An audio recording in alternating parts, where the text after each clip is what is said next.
Good morning, students. In our last video, we learned about pH scale and pH paper. So today we will see importance of pH in everyday life. So pH has a very important role in our day-to-day life, and it influences several activities of our day-to-day life. बहुत सारी activities है जो हमारी daily life में जिनको ये क्या करता है, इन्फ्लुएंस करता है, अफेक्ट करता है. ठीक है. सो उसमें से हम क्या करेंगे, कुछ वैल्यूज, कुछ पॉइंट्स डिस्कस करेंगे जहाँ पे जो पीएच है वो काफ़ी मेजर रोल प्ले करता है हमारे life. So first point is pH in our digestive system. हमारे डाइजेस्टिव सिस्टम में भी पीएच का एक मेन रोल है. ठीक है. You all know that the gastric juices produced in our stomach contain hydrochloric acid. उनमें क्या होता है, हाइड्रोक्लोरिक एसिड्स होता है. And it have a pH of about 1.4. Near about 1.4 का क्या होता है, इसका पीएच की वैल्यू होती है. ठीक है. अब ये एसिड का काम क्या है, वैसे ये यूजफुल है हमारे लिए. This acid helps in the digestion of food without harming the stomach. Stomach को हार्म किए बिना ये फूड के डाइजेशन में हेल्प करता है. But whenever we overeat the oily food, जब हम बहुत ज़्यादा ऑयली या स्पाइसी फूड खा लेते हैं तो उससे क्या होता है, हमारा डाइजेशन जो है वो क्या हो जाता है, अपसेट हो जाता है. ठीक है. अब उसका रीज़न क्या होता है, because an excess of acid is produced in the stomach. हमारे जो स्टमक के अंदर एसिड क्या होता है, ज़्यादा प्रोड्यूस होता है, जिसकी वजह से क्या होता है, हमें इनडाइजेशन की प्रॉब्लम क्रिएट हो जाती है. ठीक है. अब इनडाइजेशन में क्या होता है, the stomach produces acid and this causes pain and irritation. वो पेन क्रिएट करता है और इरिटेशन भी क्रिएट करता है. ठीक है. तब हम क्या करें, अब जब वैसे स्टमक के अंदर एसिड ज़्यादा हो गया तो उसको एसिड को ख़त्म करने के लिए हमें क्या चाहिए, न्यूट्रलाइजेशन रिएक्शन पढ़ा हुआ है हमने. हमें क्या करना है, एसिड को न्यूट्रलाइज करना है. तो एसिड को न्यूट्रलाइज करने के लिए हमें क्या चाहिए, हमें चाहिए कुछ बेस वहाँ पे. तो हम क्या करते हैं, बेस यूज़ करते हैं. किसके लिए, ताकि हम उस एसिडिटी को ख़त्म कर सकें. ठीक है. और क्या कर सकें, अपने पेन से हम अपने आप को रिलीव कर सकें. तो वो बेस हम कौन कौन सा यूज़ कर सकते हैं. ठीक है. इसमें हम यूज़ कर सकते हैं मिल्क ऑफ मैग्नीशिया, और we can also use baking soda. और you know that we mostly you have seen the advertisement of इनो की एडवर्टीजमेंट देखी है आपने टीवी में. तो वो इनो क्या है, वो आपका बेसिक है, बेस है आपका. ठीक है. तो वो बेस क्या करता है, अब वो बेस आपकी स्टमक में जो एक्स्ट्रा एसिड प्रोड्यूस हुआ है उसको कम्प्लीटली न्यूट्रलाइज कर देता है. ठीक है. और आपको क्या करता है, रिलीफ देता है. तो this is how pH helps in our digestive system. Next is pH change causes tooth decay. PH की वजह से हमारे जो टूथ हैं वो भी क्या हो सकते हैं, खराब हो सकते हैं. कैसे, our teeth are naturally coated with an enamel. हमारे जो टूथ हैं उनके ऊपर एक इनेमल की कोटिंग होती है that is made up of calcium phosphate. और कैल्शियम फोस्फेट क्या है, ये वाटर सोल्यूबल भी नहीं है, और ये क्या है, हार्डेस्ट सब्सटेंस है हमारी बॉडी का.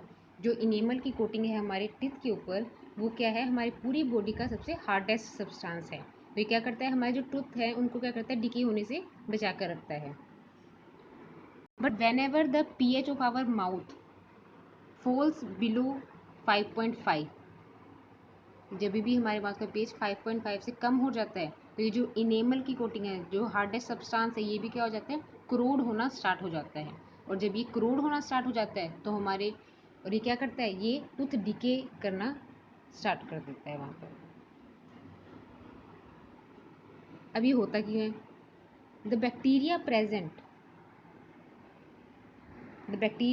इन द माउथ प्रोड्यूस एसिड्स. जो भी हमारे माउथ में बैक्टीरिया प्रेजेंट है वो क्या करते हैं, एसिड रिलीज करना स्टार्ट कर देते हैं. ठीक है. और वो एसिड कैसे रिलीज करते हैं, by degrading the sugar and food particles remaining in the mouth after eating. खाना खाने के बाद हमारे, या कोई भी शुगरी सब्सटेंस खाने के बाद हमारे जो उसके जो फूड पार्टिकल्स है वो हमारे टीथ में कहीं ना कहीं रह जाते हैं. तो वो उनको डिग्रेड करता है वो बैक्टीरिया, और साथ में क्या करता है, एसिड रिलीज़ करता है वहाँ पे. अब जैसे जैसे वहाँ पे एसिड रिलीज होना स्टार्ट हो जाता है तो हमारे जो माउथ का नेचुरल पीएच लेवल है वो क्या हो जाता है, हमारा डिस्टर्ब हो जाता है. ठीक है. और वो अगर 5.5 से बिलो हो जाता है तो उसकी वजह से हमारे टूथ क्या होंगे, डिके हो सकते हैं. तो उसका क्या करें, उसके लिए हम क्या सोल्यूशन निकालें. सिंपल सोल्यूशन है कि हमें अपना माउथ को क्या करना चाहिए, क्लीन करना चाहिए with a suitable toothpaste after every meal, so that Toothpaste are generally basic and they can neutralize the excess acid and thus prevents the tooth decay. Tooth को डिके होने से प्रिवेंट कर सकते हैं by providing a basic environment.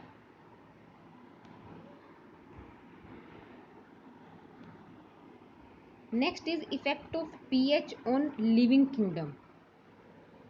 So pH का effect सिर्फ अलग अलग सिर्फ डाइजेशन पर या टीथ पर नहीं है, पूरी पूरी लिविंग किंगडम पर भी ये अफेक्ट करता है.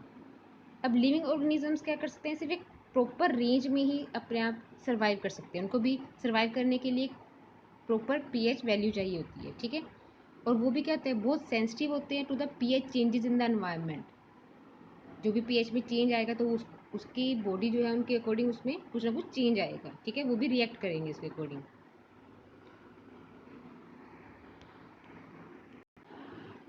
अब अगर सुटेबल पीएच कंडीशंस हैं तो कोई प्रॉब्लम नहीं है, लिविंग ऑर्गेनिजम्स इजीली सर्वाइव कर सकते हैं. But sometimes due to atmospheric pollution, जो भी हमारी इंडस्ट्रीज़ या व्हीकल से जो भी पोल्यूशन हो रहा है उसमें क्या हो सकते हैं, उसकी वजह से क्या होता है, जो कुछ एसिडिक ऑक्साइड्स जो हैं वो हमारे एनवायरनमेंट में इंक्रीज़ हो रही हैं. और उनकी वजह से क्या होता है, जो हमारी रेन है, जो रेन वाटर होता है उसका पीएच जो है वो क्या हो जाता है, लेस देन 5.6. उसका पीएच क्या होता है, उसका पीएच का लेवल जो है धीरे धीरे कम होना स्टार्ट हो जाता है, जिसकी वजह से वो रेन कैसे बन जाती है हमारी, that rain is called acid rain. और जब ये एसिड रेन किस में जाएगी, रिवर्स में जाएगी, तो उसके रिवर के वाटर के पीएच को भी क्या कर देती है, ये लो कर देती है. और इसकी वजह से ये क्या करती है, जो भी हमारी वहाँ पे एक्वेटिक लाइफ है उसको क्या करती है, बहुत ज़्यादा अफेक्ट करती है.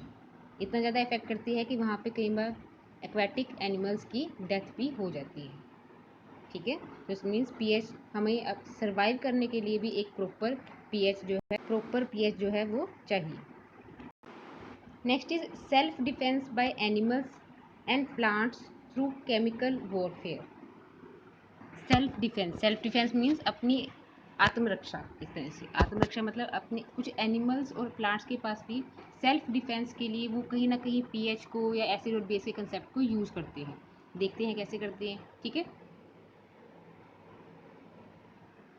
अब जो बी स्टिंग है, the bee sting leaves an acid which causes pain and irritation. आपको पता है जब बी स्टिंग करते हैं तो क्या होता है, उसकी वजह से वो क्या करती है, एसिड इंजेक्ट करती है ह्यूमन बॉडी में, जो क्या करता है, that causes intense pain and irritation at that place.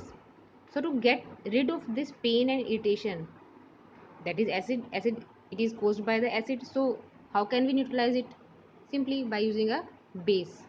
So to get rid of this pain and irritation, we can use a mild base like baking soda on the stung area to neutralize the acid injected by the bee. हम क्या करें, उस पर सिर्फ baking soda लगा दें और क्या करेंगे, वो जो हमारा एसिड का जो इफेक्ट है उसको हम क्या कर सकते हैं, न्यूट्रलाइज कर सकते हैं. तो ये हो गई एनिमल्स की बात. अब बात करते हैं कुछ प्लांट्स की. सो हमारे कुछ प्लांट्स भी हैं जो क्या करते हैं, कुछ एसिड रिलीज़ करते हैं हमारी बॉडी के अंदर. जैसे हम बात करते हैं नेटल प्लांट की. अब इसके जो नेटल के जो लीव्स होते हैं, अगर if any person by chance touches them, the stinging hair of the leaves injects methanoic acid into the skin of the person which causes burning pain. So rubbing of stung area by mild base like baking soda provides relief. Again neutralization reaction, again the concept of neutralization. They are injecting acid inside the body, so to neutralize that acid we have to apply base here. Next is effect of soil pH on plant growth. अब जैसे हमें survive करने के लिए एक proper pH चाहिए. For healthy growth of plant also requires a specific pH range. Plants को भी एक प्रॉपर पीएच रेंज चाहिए सर्वाइव करने के लिए, ठीक है. अब पीएच ऑफ सोइल कितना होना चाहिए आपका, क्लोज टू 7 होना चाहिए, ताकि हमारा जो प्लांट है वो हेल्दी वे में ग्रो कर सके, ठीक है. If the pH of the soil is much less और much more than 7, the growth is affected adversely. बहुत ज़्यादा अफेक्ट हो जाती है. The pH of the soil vary from place to place. सभी प्लेसेस पे सेम तो नहीं होगा, तो क्या होगा, वेरी करता है, ठीक है. and sometimes the excessive use of chemical fertilizers also change the pH of the soil. So if the soil is too acidic, it is treated with calculated amount of base. ऐसे नहीं है जितना मर्जी डाल देंगे. We must know about how much base should be given to the soil. So calculated amount of base like quicklime. तो हम क्या करेंगे, इसके अंदर कुछ बेस का अमाउंट जो है उसके अंदर डाल सकते हैं. But if the soil is too basic, अगर बहुत ज़्यादा बेसिक है तो क्या करेंगे, we will treat it with decaying organic matter which contains acidic material to adjust the pH of the soil, so that the pH can be adjusted and which is helpful in the healthy growth of the plant. So these were some concepts in which we are using pH in our daily life. How pH is helpful, by knowing the pH we can solve our so many problems. So that's all for it. Thank you class. But if you have any doubt, you can contact me. Okay, so that's it. Thank you.